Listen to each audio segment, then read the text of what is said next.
우리는 역사상 가장 중요한 시점을 지나고 있습니다.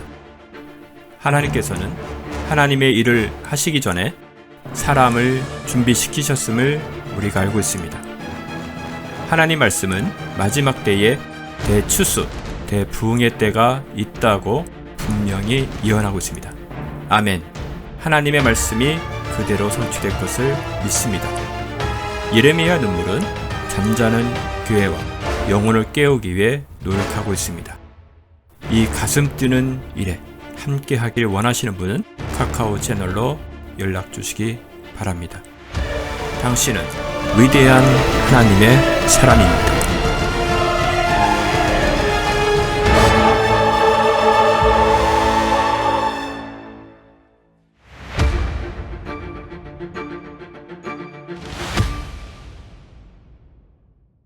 여러분 참여해 주셔서 너무 감사하고, 또 이게 참여한 이 모든 시간 위에 하나님께서 우리 각자에게 주시고자 하는 그 은혜에 함께 다 젖어들기를 바랍니다. 아마 이 50일 기도회는 저희들이 인위적으로 시작한 것은 아니고요. 하나님께서 해야 할 필요가 있어서 하라 말씀을 하셔서 저희들도 순종하는 마음으로 하고 있고, 또 대략 하나님께서 무엇을 우리 모두에게 주시려고 시작하였는지 이렇게 대략 이렇게 윤곽은 서고 있습니다. 그러나 그 순간순간 하나님의 그 일하심에 따라서 이끌어 가실 때 여러분 여기에 참여하는 모든 분들에게 주시고자 하는 하나님의 그 복된 은혜들을 함께 다 받아서 누리는 이게 시간들이 되시기를 바랍니다. 저번에 저희들이 이 볶음일에 개척을 할 때 제가 어제 저 자전거가 하나 있어서 처음 자전거를 타면 동네가 어떻게 생겼나 한번 구경하고 싶어서 나가봤었습니다. 있어야 되나 말아야 되나 하고 그래 많이 갈등을 할 때 어떤 분이 중고차를 하나님 사주라고 그랬다고, 그래서 저희가 차가 한 대 생겨서 여기 처음 일하러 왔다가 이 볶음일이에요. 오늘 볶음일인지도 몰랐어요. 그러다가 나중에 하나님 또 기도 중에 볶음일에 하나님 우리 사모님에게 주셔서 한번 그때 와서 이 볶음일 안으로 막 돌아다니면서 그때 처음 내가 너무 신기해서 기억을 많이 해두었었는데 어제 자전거 타고 쭉 돌아보니까 그때 돌아봤던 자리가 다 여기 비슷한데 여기까지 왔다가 갔더라고요, 우리가. 그래서 그때 이상한 말씀을 하나가 두 가지를 해주셔요. 저한테 하고 하나님, 우리 사모님께 해주셨는데, 네가 요 볶음일로 지나가면서 요 지역을 잘 기억해둬라 라고 한 지역이 하나 있어요. 근데 그게가 멀지 않더라고요. 그래서 우리가 이쪽에 오면서 우리가 리드컴에 살 때 하나님께서 하시려고 했던 일과 또 이곳에서 하시려고 했던 어떤 일들이 있어서 잘 기억해두라고 하셨던 것 같아요. 그때 다녔던 길들이 요 근처에 다 있더라고요. 그래서 그게 굉장히 새로웠어요. 어제 쭉 다니면서 우리가 여기까지 왔다 갔구나. 결국은 와서 길을 못 찾아가고 하나님께 묻고 갔죠. 우리가 정신없이 다니다 보니까 캄캄해져가지고 정말 아주 입장이 곤란할 뻔했는데 하나님께서 이렇게 길을 잘 안내해 주셔서 잘 있는 데까지 가서 리드컴, 그때 우리가 이 시드니 지리를 거의 물을 때였었으니까요. 그래서 어제 한 바퀴 돌면서 이 새 시즌이라는 것이 그렇게 딱 10년, 11년 조금 지났거든요, 여기가. 그때. 그렇게 되면 온 지가 여기가 한 10년 됐죠. 우리 리드컴에서 이쪽으로 온 지가 11년 조금 되죠. 그래서 뭔가 이렇게 약속하신 일들을 언제 시작하시려나 했더니 한 10년은 훈련 기간이 됐던 것 같습니다. 예. 그래서 요즘 이렇게 많이 기대가 돼요. 그저 우리는 하나님의 종에 불과하니까 또 하나님께서 이끄시는 대로 또 교회를 이끌어가고 또 하나님 주시는 메시지대로 여러분에게 또 드리고 또 하나님을 또 기대하고 그렇습니다. 그저 계획이란 하나님이 주시는 게 계획이니까 우리 함께 이번에 하면서 아마 여러분 이번에 끝나고 나면은 여러분들 교회에서 각자 해야 될 역할에 대해서 하나님 말씀하시고 그것을 그저 저의 어떤 이렇게 하세요 저렇게 하세요라는 저의 어떤 그 교회 그러기보다는 여러분들이 소명감을 가지고 아마 각자가 그 일을 해야 될 그런 부르심을 하나님께서 각자에게 깊이 확정해 주지 않을까 싶습니다. 교회는 12사도가 세상을 어떻게 했어요? 예. 그럼요. 그 12사도가 전한 복음이 여러분 제가 지금 여기까지 온 겁니다. 그게 언제 이야기예요? 어떤 사상이 지금까지 흘러온 게 있습니까? 없습니다. 문명이 많지요. 지구상에. 그 문명은 다 끊어졌습니다. 그러나 오직 이 복음만이 영원한 것이죠. 그래서 여러분 한 사람의 헌신과 하나님 앞에 충성이 얼마나 하나님 앞에 값지게 드려지는지 여러분들 보리떡 2개 그 다음에 맞네? 물고기 2마리 바꿨구나. 5병 이어져. 그러니까 그게 뭐 별거 아닌 것 같아도 5,000명을 남기고 12강주리가 남는 맞죠? 그런 하나님은 그 조금을 받으시고 그러신 겁니다. 여러분 이렇게 시간을 지키고 이렇게 애써서 나오는 거 이거 하나님 굉장히 크게 받으시고 이게 별거 아닌 것 같죠? 거기서 갈라지더라고요. 이런 마음에서 작은 마음을 하나님 앞에 드리는 것에서 하나님 그 작은 마음을 너무 크게 받으시더라고요. 전 제 인생에 하나님 앞에 헌신했던 과정 속에서 제가 하나님 앞에 큰 걸 드린 게 아니라 작은 걸 하나님 앞에 드렸는데 그냥 여기까지 오더라고요. 그게 그렇게 중요한 줄 몰라서 우리는 알까지 중요하지만 하나님 거기서 시작을 하시더라고요. 끝까지 승리하시길 바랍니다. 자, 오늘은 시편 73편.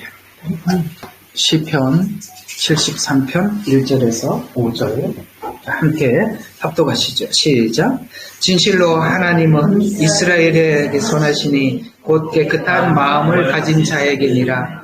그러나 나로 말하면 내 발이 거의 실족할 뻔하였고 내 걸음은 미끄러질 뻔하였으니 이는 내가 악인의 번영을 보았을 때 어리석은 자가 시기하였음이니라. 그들은 죽을 때에도 고통이 없고 그들의 힘은 강건하며 다른 사람처럼 고난에 처하지도 아니하고 다른 사람같이 재앙에 당하지도 아니하기 때문이다. 아멘. 자, 하나님께서 우리 참 이런 게 참 감사한 게 있어요. 뭐냐면은 우리가 참 기억을 잘 못하는 걸 아시고 기억을 잘하라고 73편하고 37편이 같은 이야기예요. 그러니까 37편은 어떤 이야기냐면 악인이 돼가는 과정을 설명을 한다면 여기는 악인이 된 결과 이렇게 했어요. 되게 외우기 쉽죠. 73 그 반대로 하면 37. 그러니까 37은 뭐예요? 악인이 되는 과정. 그 다음에 73편은 악인이 된 결과. 그래서 우리는 특별히 우리가 예수를 믿는 우리들은 하나님 성경에서 말하는 의가 뭔지를 알아야 하고 또 특별히 우리가 분명히 알아야 될 것이 뭐냐면 악인이 누구인가를 알아야 돼요. 그걸 모르면 우리 일평생 기도 제목과 소원이 내 원한을 풀어주소서 이거밖에 기도를 못하니까 하나님이 우리에게 기도 제목을 그걸 준 건 아니잖아요. 그죠? 우리 주변에는 항상 악인이 있어요. 그리고 그 악인은 왜 하나님께서 만드셨는지, 악인과 선인의 관계는 어떠한지, 하나님이 보실 때 의롭다라고 이 의가 뭔지, 세상적 도덕적 기준이 아니라 하나님 관점에서 의가 뭔지 이런 것도 알아야 되고요. 또 영의 세계에서 사단의 역할이 무엇이고 그 다음에 거짓 선지자들의 역할이 무엇이고 귀신의 역할이 무엇이냐 이런 영계에 대해서도 우리가 알 때 적을 알아야죠. 분명히 상대방을 알아야만이 우리가 어떻게 하나님은 대처하라라고 말씀을 하셨는지 안다면 우리가 가지고 있는 짐들이 훨씬 가벼워질 뿐만 아니라 그걸 알고 우리가 대하기 때문에 어떻게 해야 되지 하고 당황하지 않겠죠. 그런 의미에서 이 악인에 대해서는 필연적으로 알아야 합니다. 특별히 왜 이 악인에 대해서 좀 많이 알아야 되느냐면 저희 교회나 또 여기 우리 함께 참석하는 여러분들은 지금 이 마지막 때 악한 자들이 어떻게 이 악한 세상을 만들어가고 있는지에 대해서 우리는 알고 있고 관찰하고 있죠. 그래서 우리는 매일 분노하고 있죠. 그래서 매일 분노하는 것으로 끝나면 의미가 없죠. 알고 하나님이 그들은 어떻게 대하라는 건지 알아야죠. 근데 참 놀라운 건 뭐냐면 성경에 보면 이 마지막 때 있을 이 악한 자들이 구축할 이 바벨탑, 우리는 완성된, 그러니까 모든 것이 이제 완성된 것으로 봤을 때 바벨탑이라고 말하고 있는데 어쩌면 성경에서 하라는 대로 잘하는지 그게 너무 신기할 뿐이에요. 어때 알고 하는 것 같아, 그죠? 네, 정확히 그걸 만들어가고 있어요. 그래서 이걸 왜 그렇게 할까? 근데 물론 그들의 세상과 그들의 탐욕을 위해서 그 일을 하지만 그들은 왜 이렇게 정확하게 하느냐? 그건 하나님이 허락하심 하에 이 일이 벌어지고 있다는 것도 사실이라는 것이죠. 성경에는 잠언서에 이런 말씀이 있습니다. 악한 하나님의 계획도 있죠. 누군가를 심판을 해야 될 때 회초리가 돼줘야 하죠. 그래서 그 악한 자도 악한 날에는 필요하다고 잠언서에서 말씀하고 있어요. 바로가 있었기 때문에 이스라엘 백성들은 거기서 이 출애굽에 대한 기대를 할 수 있었던 것처럼 바벨론이 있었기 때문에 이 이스라엘의 잘못된 것들을 고칠 수 있었던 것처럼 이 악인들도 필요하다는 거예요. 이해가 가시죠? 그래서 이 둘이 어떻게 조화스러운 관계 속에서 하나님 나라를 세워가는지에 대한 이해를 우리가 하지 못하면 원수를 갚아주세요. 저 악한 놈들이 많이 있는데 왜 하나님은 가만히 계세요? 이 소리 이외에는 우리가 할 줄 모른다면 우리는 너무나도 편협한 시각에서 하나님 나라를 바라보고 있는 것 아니겠습니까? 그런 의미에서 우리는 분명히 알아야 할 필요가 있는 것입니다. 우리 여기 함께 참석하는 여러분들이나 저희 교회나 우리는 이 코비드-19 그 시간들을 우리가 보내고 그 일을 무엇을 위해서 준비해 왔는지 그들이 우리는 너무나도 잘 알고 있습니다. 그리고 우리는 그들에 대한 이해를 성경 속에서 우리가 확인을 하고 우리는 세상을 바라보는 그런 안경을 우리 73편과 37편을 하는 과정 속에서 여러분 잘 안착하셔서 더 이상 그들을 향해서 왜 그래? 세상은 왜 이래? 하나님은 왜 가만히 계셔? 이런 이야기를 하지 말고 하나님이 우리에게 뭘 하라고 하셨는가 좀 우리가 함께 살펴봤으면 좋겠습니다. 자, 우리 오늘 이 73편과 37편을 하고 나면 이 말이 이해가 될 거예요. 우리 로마서로 한번 가보죠. 도저히 이해가 안 되는 요구. 굉장히 이렇게 꼭 살아야 되나 이런 생각이 드는 말씀이죠. 자, 9절부터 한번 보죠. 12장 9절부터 자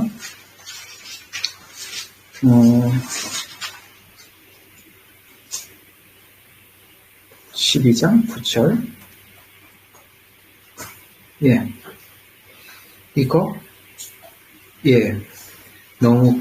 이건 너무 하고 17절부터 봅시다. 너무 길어요. 자, 17절부터. 자, 아무에게도 악으로 악을 갚지 말고. 자, 벌써 하나님 뭐라고 이야기하는지 보이시죠? 악을 악으로 갚지 말고 모든 사람 앞에서 정직한 일을 도모하라. 가능한 한 너희 편에 있는 모든 사람과 더불어 화목하게 지내라. 같은 편은 화목하게 지내라. 사랑하는 자들아, 너희 스스로 복수하지 말고.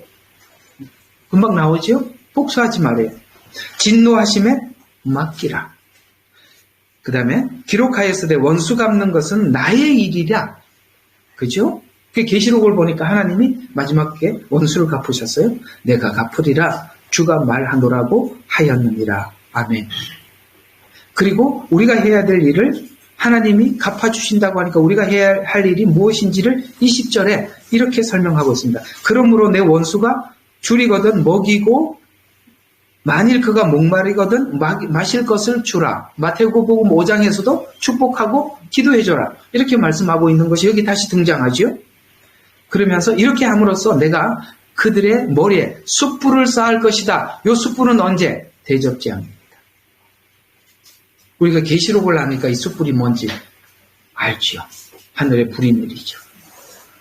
그러면서 악에게 지지 말고 뭘로? 악으로 악을 이기라가 아니라 선으로 악을 이기만큼 십자가의 권능을 가지고 우리는 사망의 권세를 깨트리고 부활의 생명을 가지고 있는 넉넉함이 우리는 그 악에게 지지 않을 만큼 우리에게 준 복음이 있다는 것이죠. 이렇게 하나님께서 이 악에 대하는 태도에 대해서 오늘 12장 9절, 아니죠. 17절부터 21절까지 이렇게 우리에게 말씀해 주심으로써, 우리는 이들을 이해를 해야 되는데, 오늘 이걸 소화하기가 쉽지는 않은 건데, 쉽지가 않았기 때문에 아삽도 굉장히 고통스럽게 이 과정을 보내면서 답을 얻어서 우리 모두에게 이것입니다 라고 갖다 줬으니까 우리도 우리 선배 아삽의 뒤를 따라 한번 가봅시다. 다시 73편으로 가죠. 시편 73편으로 지나가서, 자, 1절에서 3절 이런 이야기입니다. 자, 지난날 악인의 형통을 보고 실족할 지경까지 갔던 심경을 회상하면서 미끄러질 만큼 악인의 번영을 보고 시기했다. 여러분, 지금 아삽이 오늘 여기 로마서 12장 말씀처럼 17절에서 21절 같은 믿음을 가지고 있었나요? 지금 이 말이 시기했다. 이렇게 표현하고 있죠. 지금 여기 12장 이야기하고 맞지 않죠? 안 맞잖아요. 왜 시기했을까요? 좀 이따 나옵니다. 세상의 형통과 번영이 하나님의 축복의 결과가 아니라고 말해주고, 이 과정을 이해하기 위해서는 믿음이 악인이 형통과 선한 사람들의 고난 사이에서 흔들렸던 경험이 있더라는 거예요. 여러분, 우리 예수 믿고 난 뒤에 우리 다 이런 걸 한 번씩 겪어요. 그렇죠?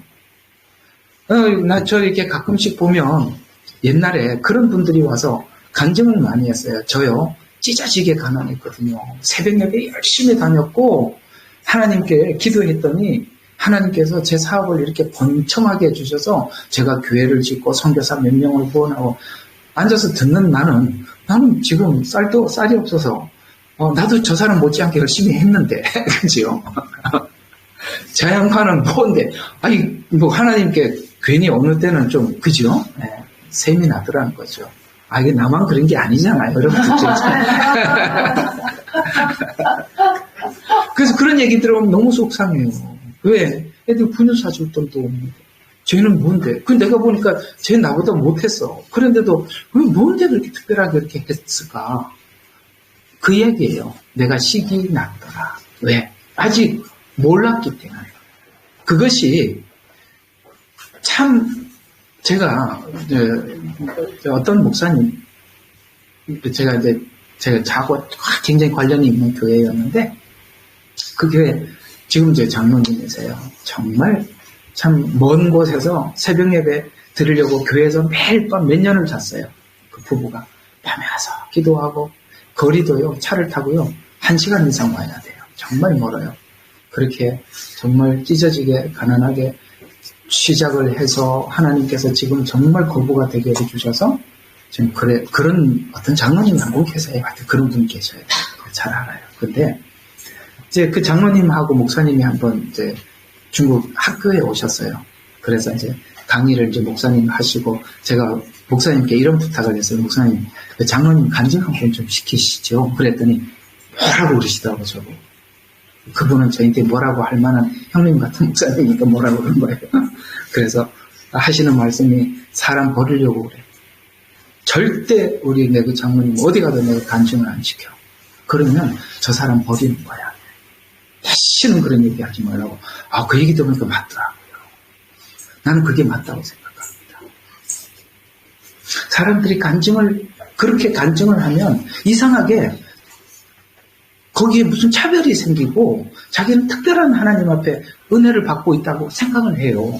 시기가 난다는 말이에요. 오늘 여기 아삽이 지금 여기 앞쪽에서는 아직 몰랐기 때문에 후반부에 가서야 그걸 알아서 자유했지만, 야, 이거였구나 하고 깜짝 놀랐던 거거든요. 그래서 그런 겁니다. 여러분 아십니까? 예수님께서 40일 금식 기도할 때 와서 뭐라고 했습니까? 돌덩이를 떡덩이로 만들 능력이 예수님께 있었어요.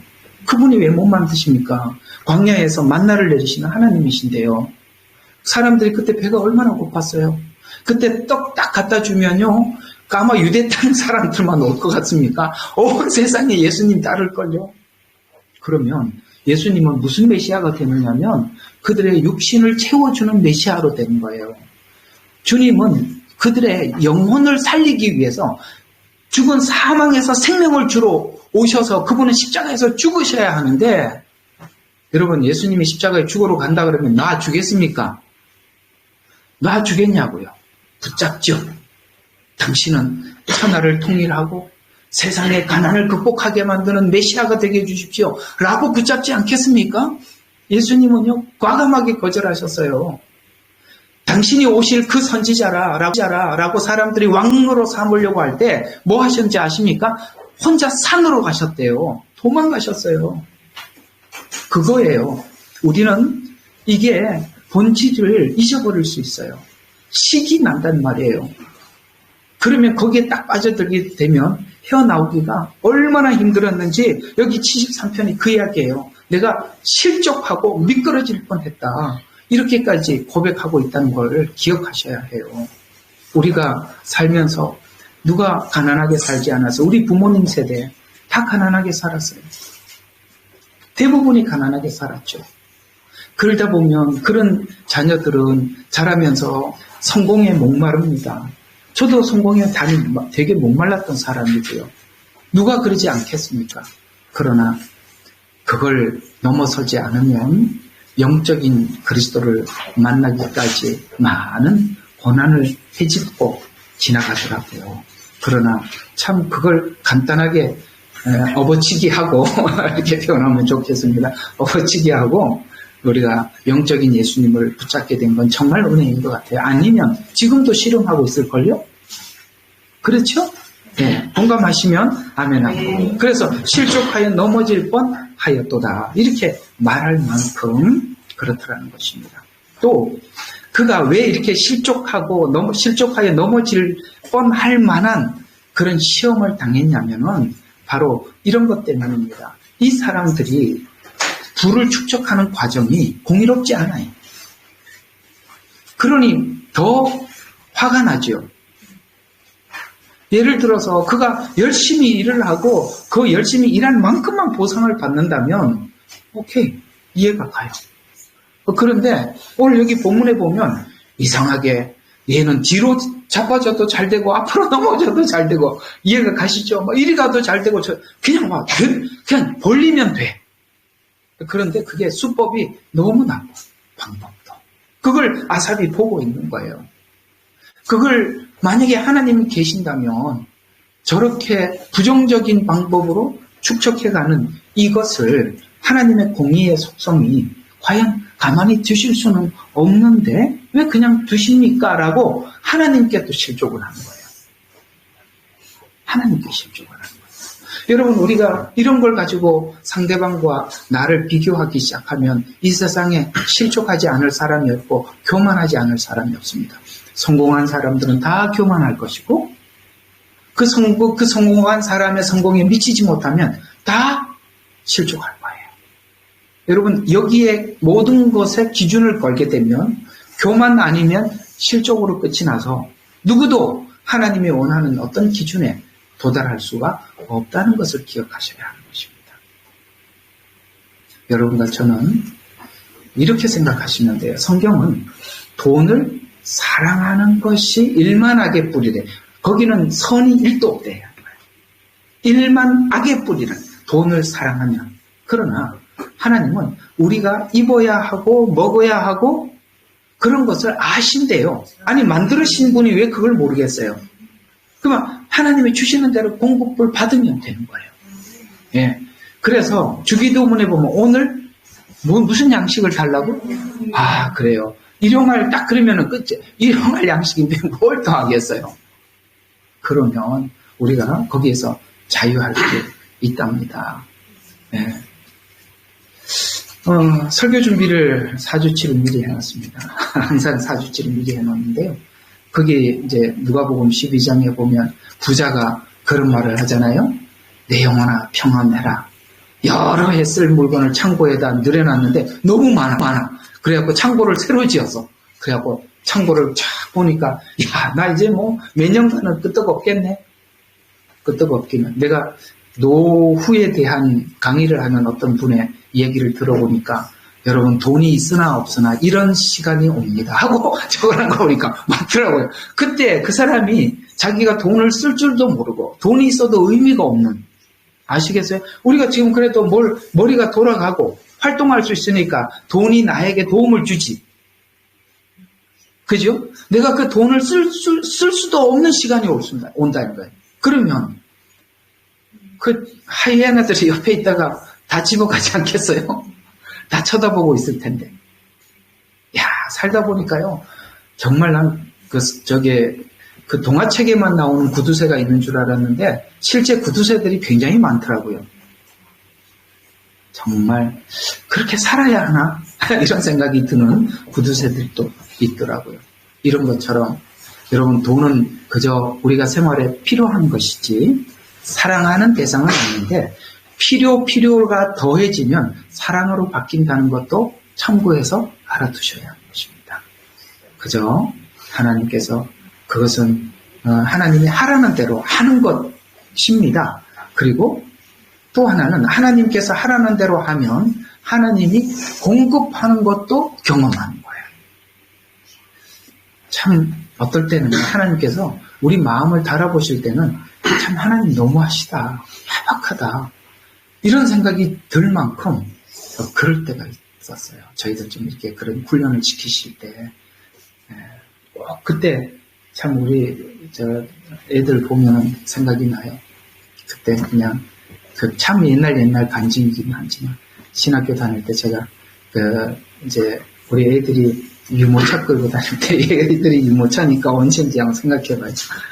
그럴 때인데 낮에는 학원에 이제 자동차 학원에서 강사하고 야간 학교를 다녔어요. 신학교를 이제 결혼해서 학교를 다니다 보니까 그래도 가정에 좀 그게 있잖아요.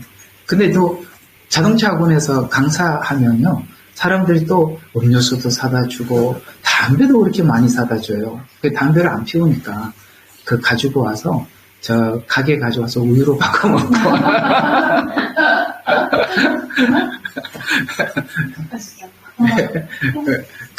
그랬던 적이 있어요. 그런데 하나님은 어느 때는 그것도 헌금하라 하시더라고요. 정말 이걸 분유를 사야 되는데 우리는 쌀이 없어도 괜찮겠어. 근데 그것도 하나님이 한번 나한테 좀 주지 않을래? 이렇게 참 그렇게 되게 어떨 때는 야박하시더라. 하나님, 저희들 굶는 건 괜찮은데 애들 배고파 울잖아요. 그래도 그걸 하라는 거예요. 근데요, 그냥 우리 옛날 간증이니까 한번 듣고 잊어버려도 좋지만, 근데 그리고 난 뒤에 하나님께서 계속 공급해 주시더라고요. 근데 그때 무슨 마음이 생겼냐면 그걸 공급을 받으면서 선교지에 갈 때 선교지처럼 불안한 게 없어요. 왜냐하면 선교비가 끊어져 버리면요, 진짜 발이 묶여버려요. 아무것도 할 수가 없어요. 그 보내는 작은 돈들이요, 선교지에서는 굉장히 큰 거거든요. 근데 갈 수 있겠더라고요. 왜? 하나님이 공급해 준 걸 많이 경험을 하니까, 그래, 혹 누가 보내주는 선교비가 끊어지더라도 하나님 이런 식으로 공급해 주실 거야. 이게 뭐 믿음인지 배짱인지는 잘 모르겠는데, 그게 그래서 저희들이 선교지를 세 나라를 이렇게 다닐 수 있었던 것입니다. 사람들이 제일 두려운 게 그거잖아요. 뭘 좀 가지고 가야 마음의 안정. 가지고 가는 건 없는데 그냥 하늘만 쳐다보고 가는 거예요. 왜? 따라다니면서 주실 거니까. 하나님이 계속 위에서 보내주실 것이니까. 그런 믿음이 이 마지막 때 정말 필요해요. 왜 누가 표를 안 받을 수 있습니까? 하나님 앞에 하나님이 계속 하나님이 나의 공급자라는 것을 믿지 못하면, 여러분 이거 표 안 받으면 너 매매할 수 없어? 그러면요, 누가 그걸 표를 안 받겠어요? 하나님께서 지금 여러분들에게 이렇게 공급해 주시는 것을 믿을 때 그 이후부터 우리는 하나님을 향한 믿음을 가질 수가 있는 것이고 우리는 담대해질 수 있는 거예요. 어쩌면 우리가 살아가는 일상 속에서 이런 훈련을 한 번씩 겪게 했다면 여러분 그 믿음을 꼭 간직하십시오. 그 믿음만이 우리가 이 마지막 때를 이겨나가고 하나님을 바라볼 수 있는 것입니다. 때로는 하나님께서 뭘 요구하든지 그냥 순종하세요. 그걸 계산하면 이상하게 첫 번째 생각은 하나님 주신 게 맞는데 한 번 더 생각해 보면 안 돼, 그죠? 이런 말을 하는 것은 나도 해본 적이 있다, 이런 얘기입니다. 자, 그래서 하나님의 공의에 대해서 오늘 여기 아삽은 의심을 한 때가 있었어요. 그래서 넘어지고 실족할 만큼 그런 생각을 한 적이 있었다고 말씀을 하면서 욥기 12장 6절에 보면 이제 이들이 불로소득을 얻어서 욕심을 따라 사는 것이 불로소득도 얻고 그 다음에 자기 욕심을 마음껏 발산하면서 살아가는 것이 저주이라는 걸 알게 되었대요. 욥기서 12장 6절에 이렇게 말씀하고 있습니다. 강도의 장막은 형통하답니다. 놀랍죠? 강도의 장막은 이상하게 형통하대요. 그리고 하나님을 진노케 하는 자가 평안하대요. 이거 거꾸로죠. 이게 지금 하나님의 공의하고 전혀 반대 현상이에요. 그 다음에 또 하나님이 그의 손에 후히 주신대요. 야, 이거 외워도 성경 어디라고요? 욥기서 12장 6절. 야, 놀랍죠? 다시 한번 읽어드리겠습니다. 강도의 장막은 형통하고 하나님을 진노케 하는 자가 평안하니 하나님이 그 손에 후히 주시니라. 아삽이 악인의 형통함을 보고 시기했다는 말은 부러워했다는 말인데 우리도 한때 부한 것을 목적으로 삼고 부한 자들을 부러워한 적도 있었답니다. 그러나 그것이 얼마나 위험한 것인지 영혼의 소중함을 깨닫고 아시겠습니까? 이 둘의 비중, 우리 육신의 마지막과 그 다음에 영혼의 가치, 이 둘을 비교해서 이 영혼이 얼마나 소중한지 알고 이게 아무것도 아니에요. 잘못하면 우리가 여기 시선이 뺏겨서 이쪽을 놓칠 뻔했다는 거예요. 여러분, 부자와 나사로 비유는 크게 두 가지 의미가 있어요. 하나는 그 교리적인 설명으로는 부자와 나사로 비유는 부자는 유대인을 의미하고요. 그 나사로는 이방인을 의미하는 것입니다. 원래는. 그러나 그 이야기는 또 실제 상황으로 우리에게 어떤 이야기냐면 그 부자는 매일 연락하고 즐거움에 살아가느라고 문 앞에 한 번만 불러서 너 얘기만 들어봐도 한 번만 들어서 기회가 하나님 앞에 늘 있었어요. 그렇죠. 나사로가 자기 문 앞에 있었으니까. 그랬더라면 이 복음을 들을 수 있는 기회가 있었을 거예요. 그런데 한 번도 듣지 못했던 겁니다. 그 당시는 원래 유대 나라는 물이 귀해요. 그래서 음식을 먹을 때 물이 귀하니까 손을 물로 씻지 못하고 식빵에다가 빵 같은 데다 손을 닦고 버리면 개들이 가서 주워 먹든지 아니면은 나사로가 먼저 먹더니 아마 나사로는 개하고 경쟁을 했던 것 같아요. 그래서 그걸 주워 먹고 그걸 먹기 위해서 나사로는 그 앞에 있었던 거예요. 근데 세월이 지나자 인생은 유한하니까 둘 다 죽어서 하나는 아브라함 품에 하나는 음부에 내려갔어요. 그 이야기입니다. 그건 원래 본질적으로 유대인들이 가졌던 그 풍성함을 이야기하는 것입니다. 그것이 성경에 또 한 번 이렇게 나오죠. 이방 여인이 예수님을 찾아왔을 때 나는 이스라엘의 잃어버린 양 위에 내가 보냄을 받지 못했다 라고 얘기했죠. 그렇죠? 이방인을 개라고 예수님께서 취급을 했을 때 그 여인이 뭐라고 말했습니까? 개도 주인에 떨어지는 부스러기를 먹습니다. 여러분, 그 부스러기는 똑같은 복음이에요. 똑같은 음식이라니 말이에요. 누가 은혜를 받았어요? 겸손한 자가. 이런 것처럼 우리가 정말 하나님 앞에 우리가 아시잖아요. 많이 가지면 겸손하기 힘들다는 거. 그렇죠. 지금 돌이켜 생각해 보면 하나님께서 우리에게 이렇게 낮추시고 또 우리를 하나님을 구하고 찾을 수밖에 없는 사람들마다 물론 다르겠죠. 물질을 통해서 하나님께서 그렇게 부르시는 이가 있기도 하고 또 어떤 사람 육체를 통해서 하나님께서 부르시기도 하는데 정말 우리가 6, 70이라는 이 80, 90이라는 이 평생에 우리의 복은 무엇이냐? 바로 우리 예수 그리스도를 우리가 아는 것이고 그분을 내 구주로 모셔드리는 것이 우리 인생의 기회의 일지인데 그것을 하나님께서 우리 일생 속에 기회를 맞이하게 해주시고 그분을 만나게 해주신 것. 우리는 여러분들은 인생을 성공한 것입니다. 다 얻은 것이고 가장 소중한 것을 간직한 것이죠. 그렇게 하기 위해서 우리 지난 날을 되돌아보면 하나님께서 이렇게도 저렇게도 하다 보면 사기도 당하고 그죠? 이렇게 저렇게 해서 정말 이게 사는 게 뭔가 인생을 돌아보게 하고 그래도 우리 하나님 앞에 나와서 이렇게 하는 거 얼마나 감사한 일이에요.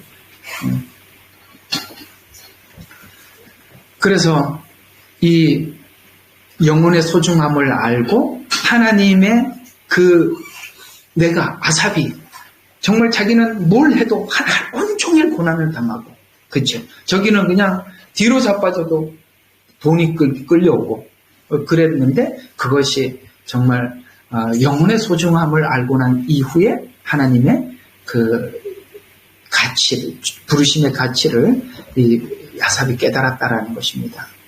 디모데후서 4장 10절에 바울은 마음에 남아있는 어떤 한 마디 말을 하고 있어요. 바울이 투옥되자 대만은 세상으로 갔다라고 참 그 씁쓸한 기록을 하고 있습니다. 우리가 같은 교회 안에서 같은 교우들이 함께 신앙생활을 하다가 저분 저렇게 하면 안 되는데 세상으로 저렇게 가면 안 되는데 위태위태한 분들이 있기도 하고 그들이 마치 대마처럼 세상으로 가고 난 이후에 오늘 바울이 대만은 세상으로 갔고 라고 그 씁쓸한 기록을 우리에게 남겨준 것처럼 우리도 그런 사람들 가끔씩 볼 때가 있듯이 여러분 우리가 악인과 의인의 길은 서로가 다르고 목적지가 다르기 때문에 그 가는 길이 다르고 목적지가 다르다는 걸 알 때 우리는 더 이상 그들을 부러워하지 않고 그들이 가고 있는 그 길이 우리가 불쌍하고 오늘 여기 아까 로마서 12장에 보면 그들을 위해서 우리가 기도해 줄 수 있고 그들을 불쌍히 여길 수 있는 마음을 우리가 함께 소유할 수가 있는 것입니다. 번영하지 못하게 번영을 멈추게 하신 그 하나님께 감사를 드립니다. 왜요? 호세아서 4장 7절에 보면 또 이런 말씀이 하나가 있어요. 저희는 번성할수록 내게 범죄하니 내가 저희와 영화를 변하여 욕이 되게 하리라. 이렇게 말씀. 여러분 아까 보니까 보세요. 욥기서에서는 이 말이 조금 다르게 등장을 하는데요. 강도의 장막은 형통하고 하나님을 진노케 하는 자가 평안하고 하나님이 그 손에 후히 주시는 걸로 끝이에요. 그건 저주예요. 그런데 놀랍게도 하나님께서 택한 이스라엘 백성들은 그렇게 하지 않는데요. 호세아서 4장 7절이 그거예요. 너희가 번성할수록 범죄하니까 저희의 영화를 어떻게 합니까? 변하여 욕이 되게 함으로써 그게 복이더라는 거예요. 그것이 우리 영혼을 잃어버리는 영향이 된다면 하나님께서 그걸 뺏어서 욕이 되게 만드는 게 축복 아니겠습니까? 그 얘기잖아요. 놀랍죠? 아까 악인들은 그냥 내버려 두었지만 당신의 백성들은 그것을 뺏어버린다는 거예요. 자, 그 다음 4절부터 12절은요. 악인이 번성하고 있는 목록들에 관한 목록들. 자, 4절과 5절은 건강해서 죽을 때까지 건강하답니다. 자, 죽을 때까지 건강하게. 참 이것도 신기한 이야기죠. 의인들과 다르게 고난도 없을 뿐만 아니라 죽을 때까지 강건해서 마치 공의가 실현되지 않은 것 같이 보이는 것처럼 악인에게 관대하고 의인에게 사소한 것까지 징계하시는가. 이게 아삽이 느꼈던 하나님 앞에 실족한 사건이라는 거예요. 우리가 이제 가끔씩 우리 주변에 살아가고 있는 많은 분들이 입에서 그런 이야기를 들을 때가 있습니다. 아주 나쁜 사람들을 바라보면서 죽을 때도 멀쩡하게 있다가 죽는 거 보면 더 화가 나. 그죠? 아주 악한 사람들이. 근데 좀 이제 어떤 사람들이 그런 이야기, 아주 너무 악한 사람인데 죽을 때까지 아주 건강하게 아주 그냥 그렇게 살다가 죽으면 저 인간은 저 영감쟁이는 말이야. 얼마나 살면서도 욕심도 많고 지 마음대로 살아 죽을 때까지 아유 저거는 아주 그냥 병도 없이 그냥 지금도 저렇게 저 나이에도 바람 피우고 다니고 막 그런다면서 뭐 그렇게 하는 사람 있더라고요. 이해가 가십니까? 근데요 놀랍게도 하나님의 백성들은 그렇게 대하는 게 아니라 조금만 문제가 있어도 하나님이 가만히 안 두셔요. 고린도전서 11장 32절에 징계를 받는 것은 세상과 함께 죄를 정함을 받지 않게 하려 합니다. 징계를 한답니다. 그래서 마지막 날 하나님께서 심판을 하실 때 그 죄의 정함을 받지 않게 하려고 지금 하나님께서 잘못할 때마다 바로 찾아가서 교정하고 이런 작업을 한다는 거예요. 여러분 생활과 삶 속에 하나님께서 끊임없이 간섭하시고 조금만 잘못해도 양심의 죄책감을 주시고 행동으로 뭘 잘못하면 그걸 뚜렷하게 깨달을 만큼 징계하시는 것이 하나님의 자식이라는 증거예요. 히브리서 12장입니다. 히브리서 12장 6절과 8절 주께서 사랑하는 자를 징계하시고 그가 받으시는 아들마다 매질하느니라고 하신 것이라. 너희가 징계를 견디어내면 하나님께서는 너희들을 아들들로 대우할 것이니 아버지가 징계하지 않는 아들이 어디 있느냐. 모든 사람들이 참여하는 징계를 너희가 받지 않는다면 너희가 사생자여 친아들이 아니니라. 내 자식도 아닌데 누가 징계하겠습니까? 하나님께서 내 자식이니까 그걸 가만히 둔다면 하나님은 그래서 대체적으로 하나님은 저와 여러분에게 십자가에서 은혜를 마음 한껏 베푸시고 삶에서는 공의를 적용시키시는 거예요. 맞죠? 삶에서는 공의를 적용시키는 거예요. 여러분들 삶 속에서도 하나님의 은혜 성경은 그렇게 얘기하지 않아요. 왜요? 죄는 전염성을 가지고 있고 확장하고 자라가거든요. 그것도 생명이 있다니까요. 생명은 자라고 크고 확장해 나가는 거예요. 전염이 되고. 그래서 하나님은 교회라는 공동체가 이 거룩이 유지되기 위해서 어떤 죄에 대해서 죄의식이 없어질 만큼 발생될 때는 하나님께서 여지없이 그 거룩한 교회는 거룩한 수준만큼 징계를 하시는 거예요. 여러분 아나니아 삽비라 이야기가 그런 이야기예요. 요즘 아나니아 삽비라가 그렇게 많잖아요, 그죠? 없나? 아나니아 삽비라가 많은데도 아나니아 삽비라처럼 하나님이 안 해. 왜? 그만큼 교회가 문제가 많은 거예요.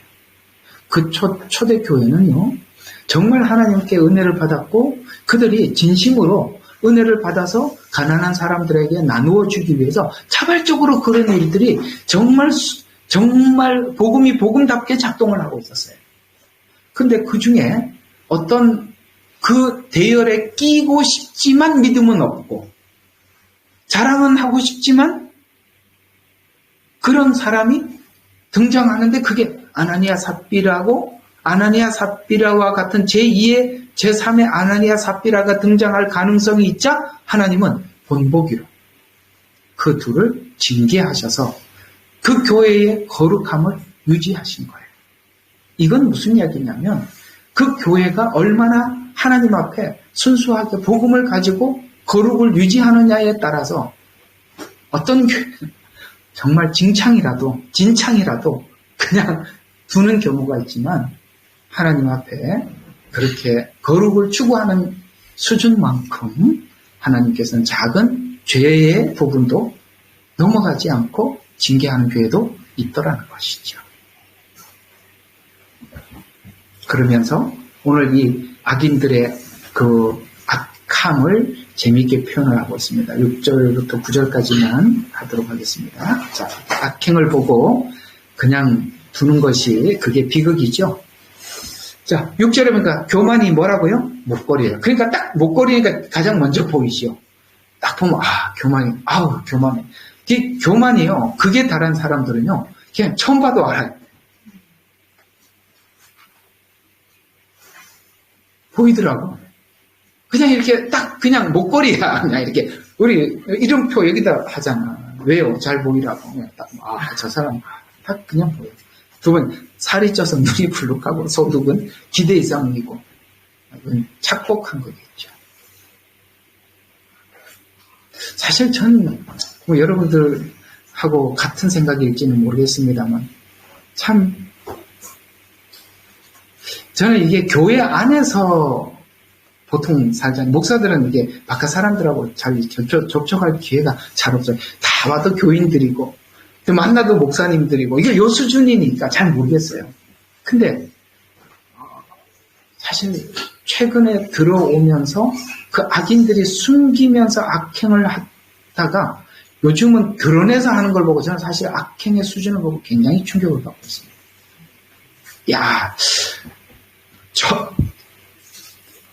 이게 입이 안 다물어져요. 여기 있는 말 똑같아요. 교만이 목걸이고 폭력이 옷이에요. 그리고 얼마나 기만과 술수가 탁월한지 누가 어떻게 저렇게까지 쇼를 할 수가 있을까? 이런 생각이 정말 충격적이에요. 왜냐하면 저는 이렇게 교회 안에서 살다 보니까 저 바깥 사람들이 이 정도일 줄 정말 몰랐거든요. 참 요즘 많이 배우고 있습니다. 부패하고 압제하는 말을 하고 하면은 탁탁 남을 눌러. 그 언어가 딱 그 둘이 딱 만나면 벌써 나는 너하고 저 위에 벌써 이렇게 둘은 만나면 첫 번째 대전 뭡니까? 명함부터 내밀고 내가 어떤 사람이지 딱 그래서 벌써 누가 위냐 아래냐 이 남자들은 만나면 그런 것부터 하거든요. 그래서 몇 살이세요? 어디 사세요? 학교는 어디죠? 지금 직책은 뭐세요? 그래갖고 예 저는 아무개 회장입니다. 그럼 벌써 이해가 가시죠? 교만이 목걸이요. 그 다음에 뭡니까? 압제하는 말을 하고 벌써 상하를 나누려고 하고 하나님을 두려워하죠. 이게 이제 사람을 그렇게 계속 대하다 보면 어디까지 가요? 하나님을 두려워하지 않는 말을 함부로 악행을 즐기는 인생을 살아요. 여러분 악행을 즐긴다는 말 놀랍지 않아요? 악행을 즐긴대요. 속이고 속은 놈 보고 뒤에서 얼마나 재미있는지 몰라. 앞에는 나는 지금 계속 속이고 있는데 쟤는 잘 속고 뒤에 돌아서서 웃고 앞에서는 또 속이고 참 내가 요즘 누구를 통해서 많이 배우고 있는 중입니다. 기가 막히네. 악인의 결말에 대해서 잘 표현한 말이 있습니다. 여러분 이 길로 가는 겁니다. 욥기서 21장 30절 악인은 남기워서 멸망의 날을 기다리움이 되고 멸망의 날을 기다린대. 그 다음에 멸망의 날을 맞으러 끌려나감이 된다 하느니라. 날이 되고 그 날만 기다리고 있는 거예요. 그렇게 살다가 그거는 고정된 이제 나중에 37편을 보면 그게 다시 자세히 말해요. 고정이 되어버린 거예요. 하나님은 내버려 두시는 겁니다. 그걸. 그리고 하나님 밖에서 말라지고 결국에는 태워지고 말 것입니다. 여러분 포도나무의 비유 요한복음 15장이잖아요. 내 안에 붙어있지 아니하면 말라지고 그 다음에 버리워지고 끝에는 불에 타는 것으로 끝이 날 것입니다. 그래서 악을 즐기는 사람, 악이 생활이 된 사람, 그 다음에 악을 악으로 감지하지 못하는 사람, 이들은 말라지고 마지막에 태워질 것입니다. 이 악이 마지막 때 징계를 통해 심판을 선포해도 완전히 습관화된 악이 요한계시록에는 끊임없이 하나님께서 돌아오라고 나팔재앙, 대접재앙을 통해서 그렇게 말을 해도 뭘로 끝이 나요? 하나님을 끊임없이 모독하는 걸로. 하나님을 모독하는 이름이 가득하고 입으로 계속 그 말을 내어뱉는 것으로 끝이 난다라고 계시록에는 악이 생활이 되고 정착된 사람들의 삶이에요. 놀랍게도 악으로 끝이 끊임없이 가고 가면 자기를 보지 못해. 절대 자기 죄를 인정하지 않아. 즐거운데요. 생활이 됐는데요. 몰라요. 그렇게 되는 것입니다. 악이 씨앗으로 뿌려져서 나무가 되고 열매가 되어서 악을 즐기고 생활이 되도록 자신을 방치한 자들이다. 자신을 방치했다. 여러분, 자기가 자기를 방치한 걸로 끝나는 게 아니라 하나님께서 로마서에는 내어버려 두사 이런 말들을 계속 반복했답니다. 내어버려 두사. 불쌍하지요. 자, 오늘 이야기들 한번 일단 일단락을 한번 해보겠습니다. 여러분, 그들이 불쌍하지 않으세요? 고정되어 있잖아요. 고정.